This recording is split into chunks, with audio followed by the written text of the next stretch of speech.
Mən 1969-cu ildə doğulmuşam, Füzuli rayonunda doğulmuşam. Orada oxumuşam, orada böyümüşəm. Atam, anam oralı. Təhsil almışam. Sonra Dövlət Dram Teatrında işləmişəm. Ondan sonra taley elə gətirdi ki, bizi üzdən İraqlar qaçqın düşdük. Bizi öz elimizdən, obamızdan didərgin saldılar. Qaçqın deyil, biz məcburi köçkün düşdük. Biz məcburən elimizdən, obamızdan ayrıldıq 93-cü ildə. Gəldik, Bakıda məskunlaşdıq və illərdir o yurdun həsrətində qaldıq.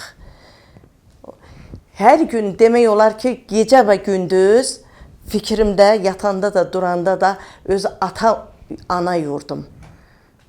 Hər zaman bir mahnı deyilir. O mahnını qəlbimdə, ürəyimdə oxuya-oxuya yatmışam, durmuşam. Anadır arzularım hər zaman Qarabağ, danışan dil dodağım tar kaman Qarabağ, Qarabağ can Qarabağ ana yurdum. Mən evlatlarımı belə bu laylayla böyütdüm. Evlatlarımı belə.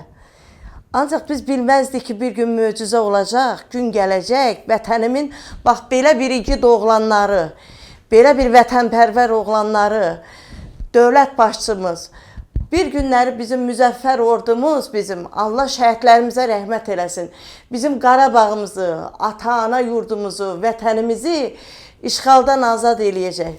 O torpaqları bizə qaytaracaq. Mən şəhidlərimizin qarşısında baş əyirəm. Bir də Ali Baş Komandanımıza hörmətlə təşəkkür bildirirəm. Əvvəl mənim üzr istəyirəm, həyat yoldaşım da könüllülər də döyüşdə idi də, döyüşürdü, öz torpağımızı qoruyurdular. Füzuli rayonuna ermənilər tankla girdilər, Veysəlli kəndinə.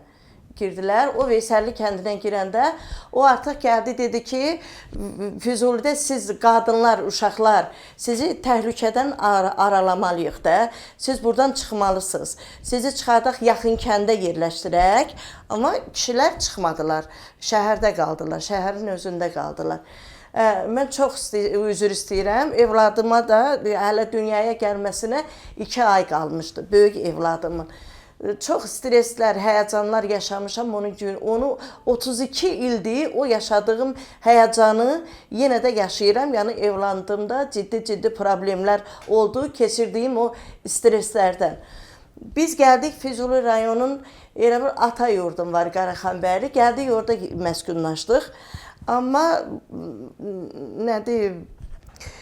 Ermənilər bir gecədə bizim yaxın qonşularımız vardı, erməni qonşularımız.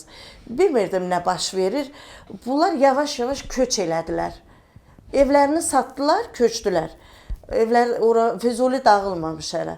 Sən deməklə bunlar bilirmişlər ki, nə baş verəcəkdir. Ondan sonra bir gündə gəldi, bizə belə bir komanda gəldi, ordu ilə bizim Haramı deyilən yol var Füzulidə. Mühasirə ilə gəldilər gecə ilə. Üzü Araza, İrana tərəf. Yolu kəsdilər, Bakıya gələn yolu kəsdilər.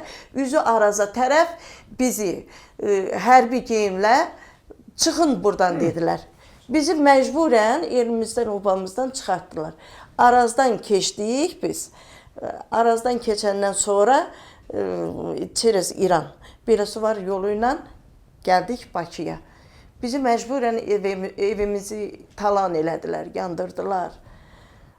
Nə qədər oğullarımız getdi, nə qədər cavanlarımız getdi, günahsız ata-analarımız getdi, körpə uşaqlarımız getdi. Çox üzr istəyirəm, yəni o zamanda mənim dedim, evladım dünyaya gəlməmişdi.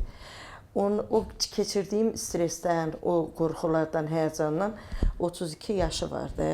Mən onu güclü sudurğalarla, epilepsiya ilə, bax o hamısı ona təsir eləmişdi. Arazı maşınla o suyun qarşısını kəsdilər, bilmirəm, axı Araz çox bir qüvvəli, suyun qarşısını kəsdilər, o suyun səviyyəsini yendirdilər. Öz qaynatamın avtobusu var idi, o da mədəniyyət şoförü olubdu.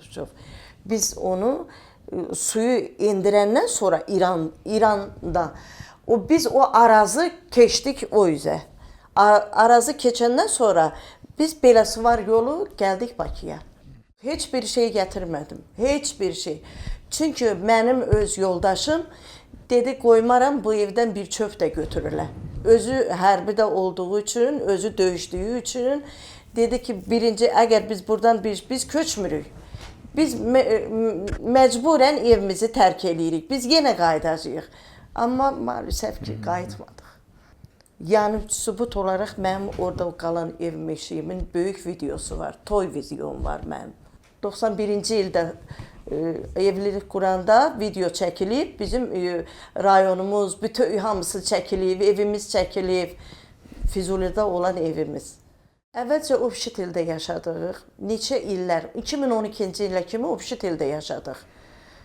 Ondan sonra möhtərəm prezidentimizin sayəsində bizə belə Obşitellərdə krisalar vardı, krisalardan yatıb dururduq, necə üfunət içində o cür yaşayırdıq. İndi bizə qismət düşdü, bizi yerləşdirdilər, bizə ev verdilər, bizim şansımıza indi.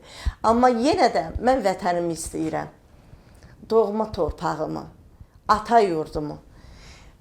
Qəbrəstanlıq dağılıbdır, amma mənim ata qəbrim dağılmıyor. Atamın məzarı orada sağdır. Mən həsrətindəyəm. İstəyirəm ki, mən atamın gedəm baş əyəm məzarında. Atamı ziyarət eləyəm. O gün qismət olsun mənə. Bəli, ulu öndərimiz həmişə qürurla deyirdi ki, biz bu torpağa qayıdacağıq. Biz vətən Qarabağ Azərbaycanındır.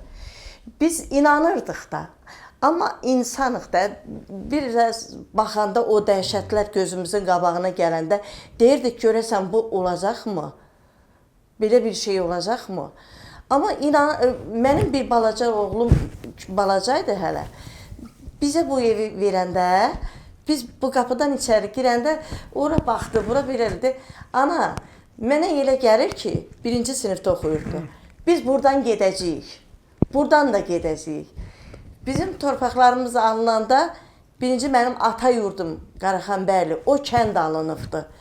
Onda mən böyük bir, nətər deyim, fəxrlə, həm də ki, böyük bir hüzürlə şəhidimizi qarşılayıb qarşısında diz çökmüşəm. Şəhidlərimizin hər zaman qarşısında diz çökürəm, ruhları qarşısında baş əyirəm. Ulu öndərimiz rəhmətə gedəndə sabah durdum.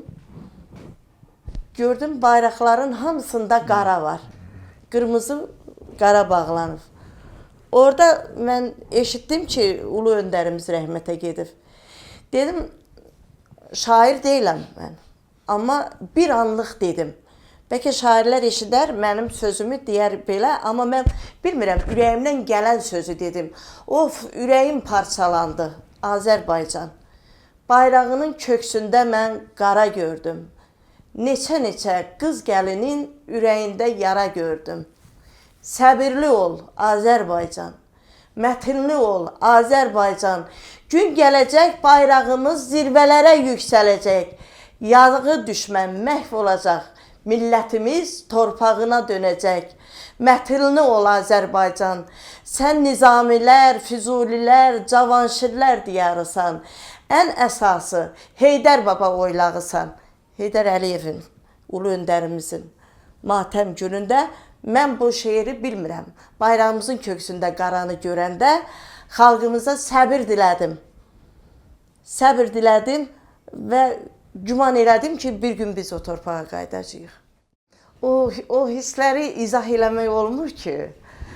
Necə izah eləmək olmur. Ancaq ağladıq, ağlamışıq və bir gündə atamın o məzarını orada bizə çəkib atanda, o iş adamlarından ki, atanızın məzarı burada sağdır. Onda ümumiyyətcə çox belə, nə deyim, sözlə onu izah eləmək olmur. Müzəffər ordumuza yenə can sağlığı arzuladıq, şəhidlərimizə rəhmət dilədik, prezidentimizə uğurlar arzuladıq, işində, necə deyim, gözəl nailiyyətlər arzuladıq. Ən başlıcası vətənimin, dövlətimin gözəl anaların o cür yetişdirdiyi oğullara, Qarabağ şəhidlərinə böyük ehtiramla baş əyirəm. Onların analarının əllərindən öpürəm. Onlar tək onların oğulları deyil, bizim oğullarımızdır. Bu dünya fanidir, biz gedəcəyik. Amma tarix qalır, yaddaş qalır. Onlar əbədidir, yaşayacaqlar. İndi bizim də müəyyən yaşımız var. İndi gözləyirəm ki, Allahdan məni buradan da köçürsünlər. Tezliklə gedim ata yurduma. Gedim orada, nə ömrüm var orada yaşayaram. Mən də evlatlarıma göstərərəm ki, bax, bura bizim vətənimizdir. Azərbaycan bizim vətənimizdir, o başqa. Amma yaşadığımız, böyüyüb boya başa çatdığımız bir torpaq var. Qoy evlatlarımız da hamısı getsinlər, görsünlər, firavan gələcək qursunlar, yaxşı yaşasınlar, yaxşı sərhədlər qursunlar. Torpağımıza düşmən ayağı dəyməsin bir də. Bir yumruq kimi birləşək, Azərbaycan bir olsun, bunun biri də açılmasın. Bax belə yumruq olsun, xoşbəxt yaşasın. Bu illər mənə çox böyük dərs verib, həyatı dərs veribdir. Biri var ki, nəyisə kitabdan oxuyasan, kitabdan oxuyub nəsə çıxış eləyəsən. Amma biri var ki, həyatda görə-görə gəlib, o gördüklərindən böyük bir nəticələr çıxardırsan. Biri var qiyabi, biri var əyani. Mən bu həyatda əyani görücüyəm, qiyabi yox. İnsanın hər yaşında bir quruculuğu var. İnsanın hər yaşında bir yolu var. Böyük məmnuniyyətlə. Mən çox istəyərdim. Çox istəyərdim ki, inşallah Qarabağımıza, yenə evimizə qayıdaq, evimizə. Evimizə qayıdaq və yenə də əvvəlki günlər baş versin. Xoşbəxt günlərimiz baş versin, inşallah. Dünyamız xoşbəxt olsun. Sonda o şeiri elə bir şeir deyəcəm, siz elə çəkilməsin, amma çəkilsə də o həmişə analar, bunu bütün analar deyir. Ana qəlbim odlanır, söz düşəndə davadan. Bəs deyilmi, ey insanlar, töküldü qan, axdı qan. Silahları yandırın, ərşə qalxsın tüstüsü, hər obada, hər eldə qanad açsın sülh sözü. İnşallah, inşallah ki, dünya birliyi sülhə gələr, dünyada əmin-amanlıq olar, biz heç, bu gələn balaca uşaqlar bəxtəvər yaşayar, gözəl yaşayarlar.